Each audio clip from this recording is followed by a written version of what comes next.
we are starting a reading. I've officially hit the recording button because I feel like I want to just start this now.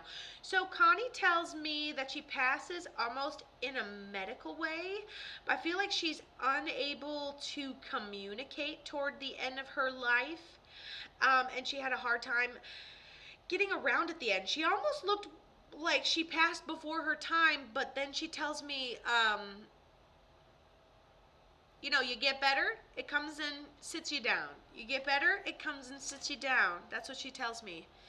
I feel like we have an inability or a hard time communicating, didn't get a chance to say goodbye in some way, or couldn't communicate properly toward the end.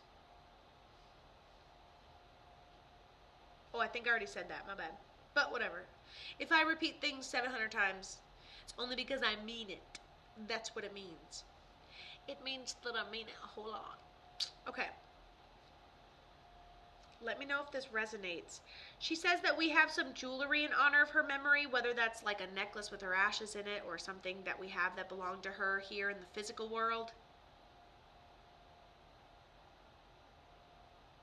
Well, Kata, we've got some unanswered questions, and all we know is it happened real fast.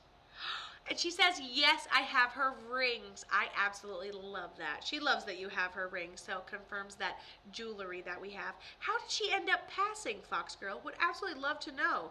She almost seems like she's at home and comfortable.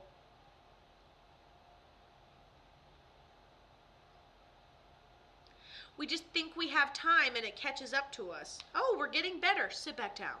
Oh, you thought wrong. Sit back down. Oh, you definitely thought wrong. That's like the vibe I get when I'm asking her how she ends up passing, so. Almost seems like medical wishy-wash. That makes sense by any chance at all.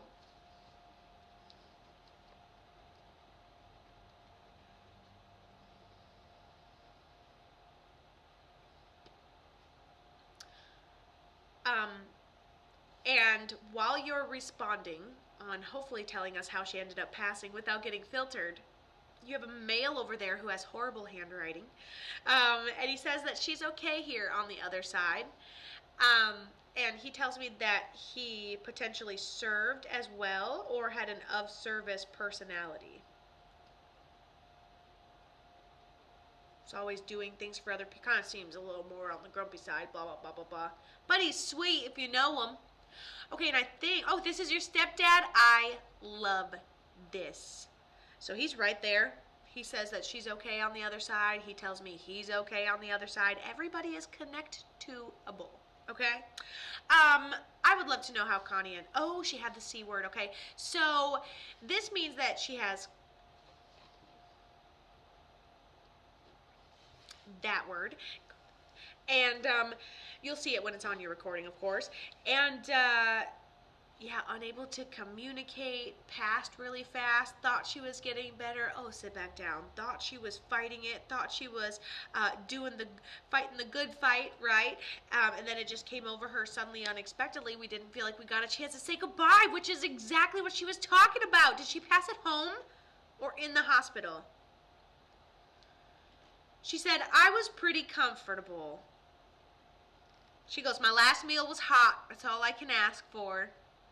I love her energy. She's very grateful now that she's over there on the other side. Yes, at home, and I'm on my way to her house now.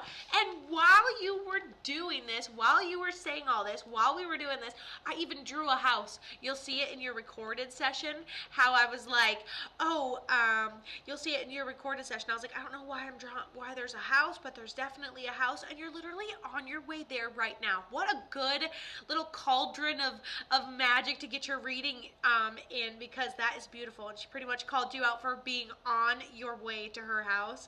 All right, that's creepy. I do more creepy things. You can sign up for a creepy reading anytime you'd ever want to, just like you did. Her oldest son is in bad shape and in the hospital. What is he in there for? And I'll see what I'm allowed to say. She does not make me feel like anybody's going to be joining her. So I'm wondering what he's in there for. I don't see anybody on the docket. I would tell you. A tumor on the brain. Okay. For some reason, this is like the 7th tumor on the brain that I've talked about the last week. Yeah, I don't think he's gonna pass. So I don't see. Trust me, a mama would tell me, "Oh, my son." Okay. And he's sending him. She's sending him good vibes. She goes, "Not if I can help it. Not if I can help it." So he's there. She's there. She's fighting. She's making sure he stays here longer. He's paralyzed from an accident a couple years ago. It's what he wants. Right now, his mind does not say he's truly ready to go. He wants to fight. His mama's going to help him. He wants to go, fine. He's not going to be held back in energetically any way for wanting to go. So it is definitely his choice. And I think even with a brain tumor and paralyzed, I don't think he wants to go. I think he wants to be around his family. He wants to go home and be with her. Then, you know what? I still don't see a time on the docket, and dad and brother and the whole family. I don't see the time on the docket. He should have a good conversation with her and they'll talk about it. Because I don't see a time right now. He's such a strong person. He's such a fighter. One part of me wants to run away from home and the other one takes care of my kids how I'm supposed to every single day. You know, one part of him says every aspect of life makes me want to go home to the good place, and the other aspect says, damn, I'll really miss my family. So when the choice is made truly within him, I think it will shift different things. We have to be emotionally broken in different ways for our futures to shift. So I think he loves the world too much. If he does not, tell him to have a conversation with his mom, but she's not convinced yet. She's not convinced.